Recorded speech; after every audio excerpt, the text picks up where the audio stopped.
Здравейте на всички!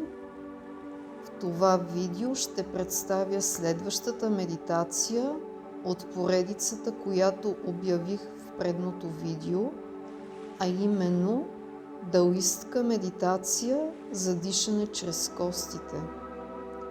Тя е полезна за всички хора, които имат проблеми с ставите, с костната система, артрит и гръбначния стълб.